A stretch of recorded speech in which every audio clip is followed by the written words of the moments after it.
All right, let's get rolling. Thank y'all for being here. Let's welcome Monty back. Welcome back off sidelines. Welcome. The fun time of year. And so we had a strong winter. I know it's been a while since I've been in front of you guys, but I thought our strength and conditioning under Mike Joseph, and I'll say this at the start here, we've really worked where the infrastructure of our program's in a really good spot, and I think he's as good as anybody in the business in his role in directing our strength and conditioning. Really focused on overall athleticism during the off season, and I'm pleased with where our guys are. The other thing is, from a nutrition standpoint, we've come a really long way with what we're doing from meals to our staffing. Haley Bishop directs that unit, and our guys are leaner. They look better. I think you're going to see when you watch them Thursday. I think it's the first time you guys get an opportunity to see them. Is you're going to notice some improvements, and her group should be commended for that as well. And really, from the winter standpoint, with some of the rules that have changed stuff, we've been able to work some fundamentals. And so work some fundamentals in some situations. So pleased with where we're at. Our staff and our players are energized about the start of spring. Kind of just talk about objectives first, like what do we want to get out of it? I think the first one is establish an identity. And that's something we really, from the start, we've kind of treated January as kind of a new beginning. And even though we're going into year 5 here, we've kind of gone back and back to the basics. And really what we want to do is we want to establish our identity. And we've laid it out in 4 ways. And I'll share with you all what I share with our players. Is first of all, we want to be disciplined. I think sometimes discipline has a negative connotation. That's not what this is. When you talk about discipline, we got to get our alignments, our assignments. We got to be better conditioned. Second thing is strain, just playing with extreme effort. Third thing is physicality, and that's what we really got to work on this spring, is just from a blocking and tackling perspective. And the fourth thing is just smart. We've got to, we're putting a focus on situational football and being better in certain situations. So the first objective is just establishing our identity. Second thing is competition, and we got competition for spots. We got competition we do in special teams wise, and then offense and defense. Obviously, going against each other all spring. We want to focus on our fundamentals. We want to get repetitions on our schemes, and then we got to evaluate personnel. And the way we describe it to our players is they get 15. The guys that are in the program right now have 15 practices, and then everybody that joins our program after spring, whether it's in May or sometime in the summer, they'll have the first 14 practices in fall camp to show that they're ready to play. I'll start on offense. Energized by the staff changes. Bilal Marshall at wide receivers, Blaine Stewart, both young guys, have a ton of juice about them. Really enjoying that. Chad's embraced the role. Our guys enjoy him, and so excited about those guys. O-line wise, I think it's about establishing depth this spring, and then finding some position fits. We're going to move some guys around just to give us some versatility. Excited to see some guys like Sullivan Weedman. I think he's ready to take a next step. Guy redshirted. Mo Hamilton, same. And then Dylan Ray. Those are some guys I'm really kind of excited about. Frazier will be limited. He'll be practicing, but he'll be limited a little bit this spring. Probably keep him out of some 11-on-11 work. At receiver, I think it's about who's going to be the guy. Who's going to fill, that role of being kind of the go-to guy. I think we've got some guys that, Devin Carter's obviously done that at another school.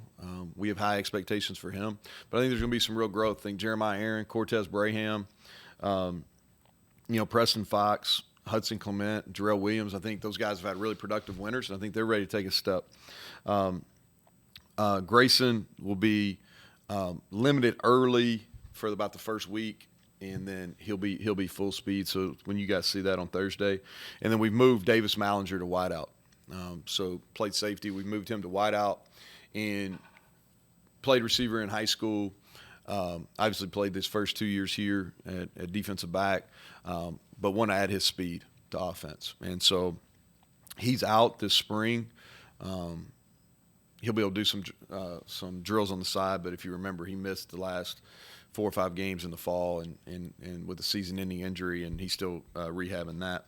Running back, it's just for that room to continue to grow. We got to find ways to get multiple running backs on the field. We'll do some of that in the spring.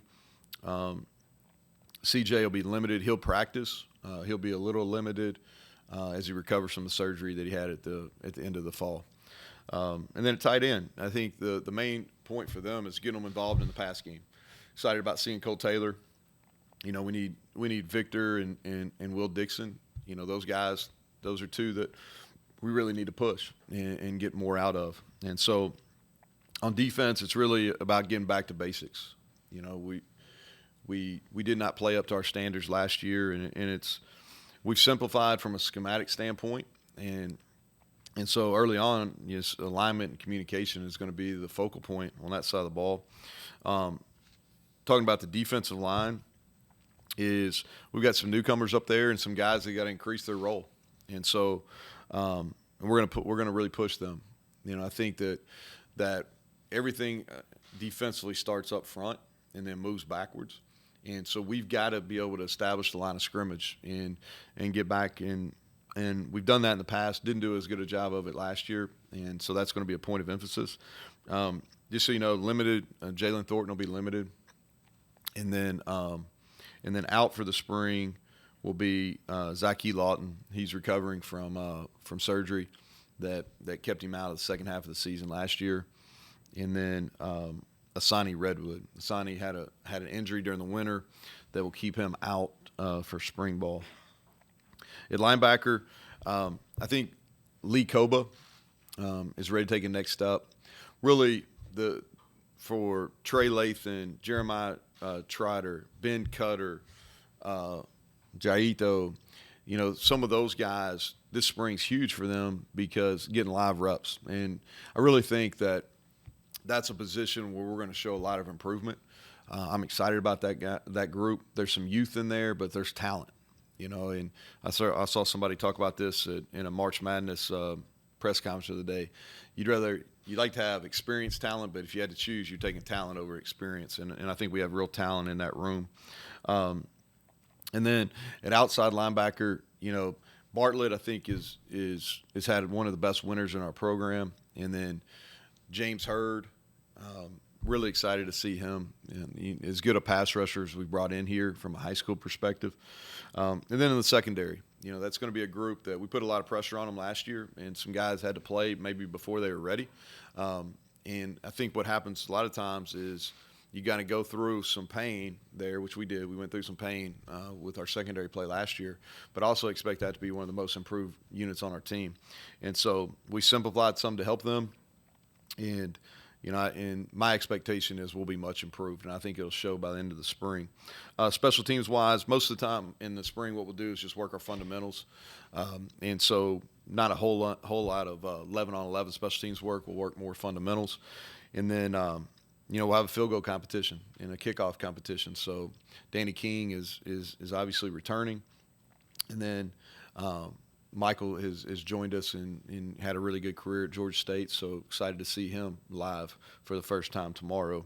And just wrapping up, this is our first opportunity to get it fixed, and we're not trying to hide from last year not being good enough. And I think that when you talk about getting things fixed, and this is the way that we've been talking about it program-wise, and I'll say it publicly, I think it starts – this comes from one of our data analytics companies. It talks about the 3 E's. So first one is efficiency, and so we've got to get better at first down, third down, and red zone efficiency. We've got to be better in those areas. And then it's about explosives. And last year we gave up way too many explosive plays, and we got to figure out a way offensively to utilize our ability to run the ball to create explosives down the field. And the third E be eliminate errors.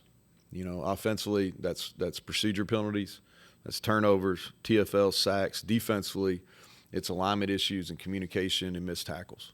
So when we talk about fixing it, which is what we've got to do, I know that's a term that Hugs has used, but is efficiency, explosives, and eliminate errors. And so that's what I had. I'll take questions. I know that I'm the warm-up act for the boss today, so and so I'll take questions.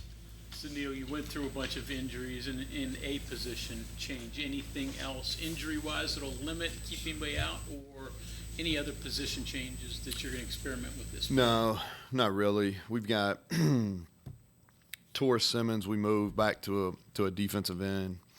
The injuries I tried to cover there because y'all are going to see it on practice. I wanted y'all to know who was limited, who was out. So he's recovering. He had a little procedure. He's just recovering. Yeah, he's fine. If we played, he'd be good to go. It's more of a risk reward for him. Ballinger, some of the guys you mentioned, are you expecting back in the summer? The fall? Yeah. So everybody, Redwood is, I'll be able to speak to him later in the spring. But everybody else, we think when we come back after their May break in June, Keeney will be ready to go. So let me repeat that.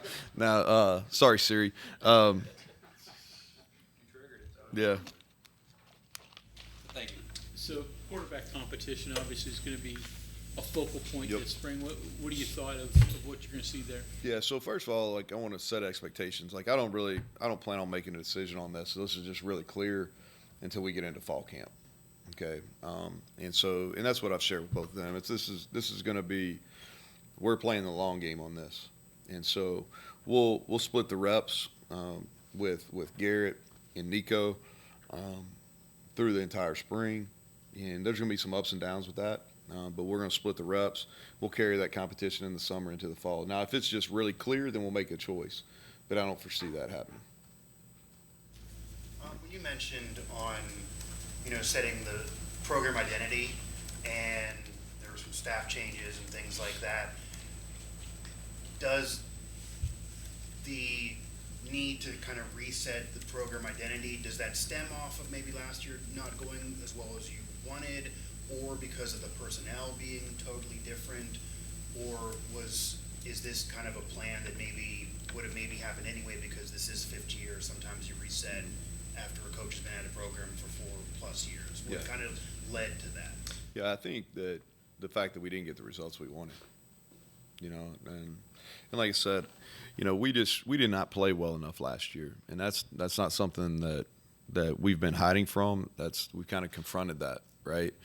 And so when things don't go the way you want them to go, you don't have the results you want to go, I think you reset. And so that's kind of where we're at. And we really feel like from an identity standpoint, we have to establish that. And it started in the winter. It's got to carry over to spring when you actually can wear equipment. And then it's got to go from the summer, or from spring to summer into fall camp, and then obviously into the season and execute it. But that's what triggered it, Mike. As part of that identity, have you thought about any changes to the offense given the personnel you have? Yeah, we'll be different. Now, I'd be a fool to sit up here and talk about that because, but yeah, I think there's, schematically, we return our offensive line and we've got a really good running back room, so I think that from an offensive perspective, you got to use the pieces that you have. And we think we have some really good pieces. Sometimes people focus on maybe what you don't have, but we have one of the highest returning, rates at the offensive line as far as games played, starts made, and that's a group that's played pretty well. And we also got some young guys that I think that are going to be factor there. And then at running back, we got really good depth. Very few running back rooms in the country have 4 guys that have been really productive. And I think Justin almost had 100. The other 3 guys had over 100 yards in a game last year, and so I think that speaks well. To that, you've got all but I think 13 of your rushing yards returning. Mm-hmm. You've got your O-line. Do you spend more time expanding that part, or do you spend more time developing the wide receiver part of it? Well, I think it's a mix. So when you go into it, obviously you spend all winter studying okay, what are some teams doing that are like you, that have been successful. We have running quarterbacks now for the first time, and that both the guys that are vying for the starting quarterback job are both capable of pulling the ball on any read plays, but also calling quarterback runs, which changes the game, it makes it easier from a play calling perspective, and it puts pressure on it, especially on some first and third downs where we've got to get better. And so from a scheme standpoint, which the point in the spring is to get repetitions in your base schemes. You're not necessarily game planning who you're going to play in the fall. It's about getting your base repetitions. So we'll do that. But also we've got to in scrimmage situations and live settings, we got to find out which receivers we can count on. I got a pretty good idea of the O-linemen that I can count on because I've watched them. I got a pretty good idea of the running backs that we can count on. We got to see the quarterbacks and the receivers, and then the pass catching tight ends. Can they execute in pressure situations? And I think in the spring we've got to set them up to do that, and then we got to repeat that in fall camp. When you have a group of inexperienced wide receivers, in your experience, is there something off-season wise that they can do specifically that leads to taking a step forward in the fall? Well, I think in the offseason it's about making sure they're confident when they go out there, right? And so how do you do that? Well, the way the rules work now, we're able to do football basically year-round, okay? And it's limited from a time perspective, but they're able to do that. So confidence starts with knowing what to do, so your alignment and your assignment. The other thing I think this group has done probably a better job than any group we've had, is the amount of balls they've caught in the offseason. And a lot of that's due to Coach Marshall. He's done a nice job of making that a competition, and the kids have bought into it. So, yeah, I think the confidence piece as far as catching the ball, once you have that many repetitions, your confidence, all we always talk about, what is confidence? Well, confidence is earned. How do you earn it? Through repetitions, right? So I don't know. Hopefully that answers. Will you scrimmage more this? We're going to play more 11 on 11. Okay. Like scrimmage, tackle to the ground, I don't know. I don't know if you can get away with it in this day and age because you like depth, but we're going to get through about the first 6 days and really work on installing. And then the back part of spring is going to be a lot of 11 on 11 playing. Now, how much we'll tackle to the ground, we'll see, but there's going to be a lot of just 11 on 11 playing because I think we need to play. Bob? Talk about identity. What in a perfect world, what would be the identity of this football team? I think it's too early to tell. Yeah, I think it's too early to tell. I think I'll have a better answer for you, but it won't be perfect at the end of the spring. I think coming out of fall, I'll have I think that what we have to do, okay, and I think this proves like going back is, over a number of years in the Big 12 is we've got to continue to run the ball and even improve what we've done. And we've made improvements each and every year. Okay, so we have to continue to do that. And then we've got to go back from a schematic standpoint in personnel that we're using defensively and focus on stopping the run. We have to do that. So much is talked about last year, us giving up pass yardage and explosive pass plays. Well, that's accurate, but what hurt us is giving up run yardage, especially on first downs. Okay, so we got to be a team that runs the football, stops the run. But as far as like who we're going to be from offense, defense, special teams, I think we got to get at least through some padded practices. With Dante being gone from the program now, he's been there a long time, obviously, and he's pursuing the NFL. Did a great job at Combine too. Like they're really pleased for him. 100%, Yeah, really, like, and not only on the field, but he and Bryce. I think there's a couple things on that, and I'll come back to you, Mike. But a couple things. Like Bryce and Dante did extremely well at the Combine, which I think speaks to, all right, what I talked about with Mike earlier. The other thing I thought they did, the feedback that I got is they did really well in their interviews. We're going. I'm sorry, Mike. Yeah, I connect with that. I was at a lot of that. But you had a security of Dante could almost be a coach on the field, could help you. He was clearly the leader of the defense, especially from a defensive perspective, because you did also lose somebody that went into last year as a leader, transfer-wise. Is there an importance for you to find a leader to that defense as they're trying to set the tone and reboot that? And what process is that going to be in terms of that timeline for you? Is that you're already looking at this could be that guy, or are you letting it kind of unfold to you? Is that necessary? Well, I think we have natural guys that are positioned to move up in that role, right? So like a Sean Martin. Sean Martin's played a bunch of football. He's as talented as anyone we have.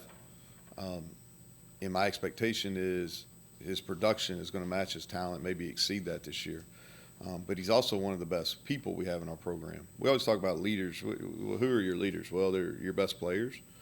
They're your hardest workers or your best people, right? Well, your best players are always pretty obvious, right? They produce at a high level. Your best people, those are guys like Grayson. He's one examples. Guys that do the right things. Those take a little bit longer to establish, okay? And who are your hardest workers? Well, that takes a little time as well, right? Well, Sean Martin, playing defensive end, he fits all three of those criteria. He's one of our best players, one of our hardest workers, one of our best people, right? So I think the natural progression for him is as he moves into a starting role, which he started most of the year last year, but now he's more comfortable, he's more confident. Now he can feel like a leader of that group. And at the second level is Lee, who's been in our program now for a year, was productive, has some things he's got to get better at, has attacked those in the offseason. But also, we've got some really good young players in that room that have great leadership. Like Josiah Trotter, like he's got unbelievable leadership abilities. Now he's a true freshman. I'm going to ask him to lead that room as a true freshman. But he's got the it factor as far as that's concerned. So when you lead, like we're going to ask Lee to, he's got some guys in that room that have characteristics that are much easier to lead. Trey Lathan, those guys are easy. They're better followers because they're doing the right things themselves. Then the secondary, Aubrey Burks. Aubrey was, I thought at times last year he played at an elite level, and now he's more confident. He feels really good about knowing the whole structure of the defense, and so now as someone that's had success and is a really hard worker, I think he'll naturally go into that leadership role as well. You mentioned shuffling guys around up front. What's the situation at right tackle? Still the two guys from last year? So we're going to work Nestor some there. Yeah, the two guys there. We're going to play Yates. We're going to get Yates some reps at center and guard too, to get some versatility. And it's the same thing. Like, y'all have heard me say this, so I don't want to, sound like I'm repeating myself a lot. But, like, we got to find the best five. Let's find the best five and we'll fit them in there. But Nestor will get tackle reps, and then Yates and Jaquay will get guard and tackle reps. Yates will get center and guard. Those newcomers, like Mo Hamilton, we're going to lock him in. He'll be at guard. He'll play only guard. Dylan Ray's going to play only tackle. Nick Malone's going to only play tackle. Sully Weedman's only going to play guard. But some of the guys that have played, like Wyatt, we're going to leave him at left tackle. He'll play left tackle. But the rest of those guys, we're going to try to move around a little bit. Is it exciting that you're going to play all four conference newcomers this year? I don't know. That's a long way away. We got a pretty good team. We play first. We got to get over that one.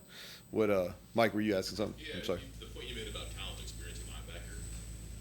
I'm guessing that there's an athleticism, speed, or something there too. So I understand that, but is it more dangerous and more fun to think about a defense that can get to spots faster? Maybe doesn't know how to get there instinctually, but if you can do some things physically that maybe you couldn't do before. You can erase mistakes. Yeah, you can erase mistakes. It's a speed game. I think that if you look at the people in our league, especially guys, because there's several teams in our league that made abnormal gains last year on the defensive side of the ball, made jumps, right? And that's what we're trying to do, right? We're trying to make a abnormal gain from 22 to 23 because our 22 numbers weren't very good. And so to do that, there's some things schematically that we'll implement and that we've got to do a better job of, and we're going to put our guys in a better position. But also we got to get, there's a player aspect of that too. And speed, when you start talking about defense, speed and physicality, it's not earth-shattering. And so those guys like, Montre Miller, brought him in from Kent State, he can really run. And we didn't run great at corner last year. Well, he can run. You start like Trotter and Cutter, those guys can really run. Trey Lathan, he can really run. Like James Hurd, he's fast, And I think the other thing too is like talking about some of these guys that were developmental players that got pushed into action, like Jacoby Spells. Well, there's no question he'll be one of the most improved players. He had to play a lot as a true freshman, and you're talking about a guy that just started playing DB as a junior in high school. He didn't have a whole lot of experience. Like Wilson Lamp, he's ready to take the next step. He didn't play any DB till he got here. So, I think some of those guys that that do have athletic ability. Now they've got some game experience, and I think, and that's what I was talking about in the secondary, I think you'll see some significant gains, like when you come and watch them throughout the spring. Where does that have to be? The good news, bad news is you got everybody back that had an interception last year. Bad news, we didn't have very many. 4. Yeah, well, some of that's we got to change what we're doing. We're doing some things differently from a coverage aspect to give our guys a better chance to. People say if you have 2 quarterbacks, you don't have any. You obviously want to settle on one. How do you go about evaluating that? And with given their talents, they have some strengths and differences. Is there a way you see situationally picking it? Like playing both. Yeah, I think it's too early for that. Skill wise, they're similar from a skill perspective. The hard thing is one of them's right-handed and one of them's left-handed, so it's like, that doesn't matter to you all. It's hard on me sometimes, but from a skill standpoint, they're similar. And so we don't have to, from an offensive standpoint, like the last couple of years, we would have something, we would practice some things for Garrett that we didn't necessarily do for Jared or JT. That's not the case anymore. So from a practice perspective, they both can run the same style, which will be helpful. And I'm just going to kind of let it play out, really. I think both of them are going to have some ups and downs. I think it speaks to them, like how I feel about them, the fact that we didn't go out and get a transfer quarterback, because we could have, right? And so I think it speaks to how we feel about them is the fact that we didn't. I know you mentioned transfers now that you've gone through winter. What do you guys still need to add if possible? And then as well, where are the new coaches? Where are their areas at? Recruiting wise? Yeah. Yeah. So, all right. So let's start with the transfer piece. So still like to add D-line, when we talk about May, I think we still have room for a secondary piece. And then offensively, just want to kind of let it see, wideout would be the first thing. The good thing is the way the rules work, we'll be able to evaluate in the spring and have a clear path going into May when the portal window opens up. From a recruiting standpoint, from an area, so Blaine will have a good chunk of West Virginia. Being from here, he'll have some Western PA, being familiar with that area after being with the Steelers for a while. And then he goes into D.C. I'm just trying to look at the map here. And I'll get you this I'll get both of you all this.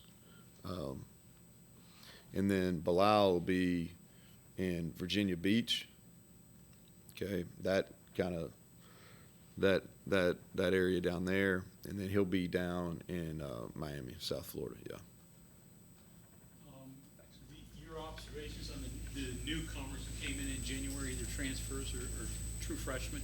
You got an analysis of what Yeah, I think it's too early. Ask me on Thursday. Okay, let me get a couple days in, and the good thing is, like, I will say this is, like, they've done what we've asked them to do. This is the least amount of issues we've ever had in a winter with newcomers, because it's an adjustment. Now, I don't care if you're transferring junior college, high school, there's an adjustment, and we've had very few issues. And I think part of that is like within that, because Mike keeps some of the newcomers in their own lifting group for about the first month to 6 weeks. Well, offensively, Devin Carter, you're talking about he's grown, so like there was no doubt who the alpha was in that newcomer group. And I think and you had Cole Taylor, who's played a lot of football at LSU in that. And then defensively, the same thing is you've got, all right, Amontre Miller, who's played a lot, but you've got some really mature freshmen in there, Trotter, Cutter, Hurd, et cetera, that are in that group as well. So I think that speaks well to them. But as far as football-wise, let's let them practice a couple times. On your offense and getting 2 backs in the field, what do you have to do to make that work? Not just put it out there or something. It's a really good thought, Mike. So I think 2 things. They got to be able to show they can block for each other. Last time we tried to do this back in 19 when we had a little bit of depth, like that was really what prevented us from doing that is they got to be able to block, And the second thing is they've got to show some versatility to be able to move around and play it wide out and be able to catch the ball. And so that's the two things. For you, 4 or 5 receivers is air raid, right? This is 2 backs. You don't have as much room for all that. I know it's not vastly different, but just thinking differently about how to move the ball and use your pieces just seems like a bit of a change. Yeah, it is. It's a little bit different. I think you've got your thought process changes, your how you practice changes. We don't have just a large number of wideouts. Again, from a philosophy standpoint, y'all have heard me say this really for the last 6 or 9 or probably 9 to 12 months now, is the old school approach of having 10 or 12 scholarship receivers on your roster. I just don't think that's the best way to do it now. I think you have 6 or 8. And you have some guys you feature, and you have some solid backups because you just can't make those. You can't keep the guys happy, and so what happens is they become sour, and then create bad deal in the locker room. So now, I think you have shorter numbers, but with doing that, you got to practice smarter. If not, you'll get them hurt by trying to run them too much. And so, you have to. We've had to make some changes. You got to evolve or it doesn't work out. So, but yeah, it's been a change of mindset without question, Mike. What kind of emphasis in the spring do you put on improving kickoff return? Yeah, well, we went out and recruited a returner. That was the first piece of it. And then what we're going to do is really work a bunch of fundamentals, and we're going to be simple. And we got to be able to the way the game's changed is, and this is something we spend a lot of time studying. As there's certain weeks we just got to put our hand up, fair catch, or take it on the 25. That's just what you got to do. So I think picking and choosing when we're going to return it, and then the fact that in recruiting we went out with Jayshon Polk and found a guy that's had success, and then just cleaning up some things we're doing schematically. Y'all been watching the XFL. It's an interesting kickoff rule. I'm not sure everybody shouldn't use that. It really is. It's I think there's something to that. I think it's more exciting. There's less collisions. Anyway, soapbox on that one, but The opposite of how the XFL started 20 years ago. yeah, Less collision. yeah. No, I really do. I think there is a couple rules things that they're doing that make a lot of sense for our game. Okay, anything else for Coach? All right, thank you very much. Deal.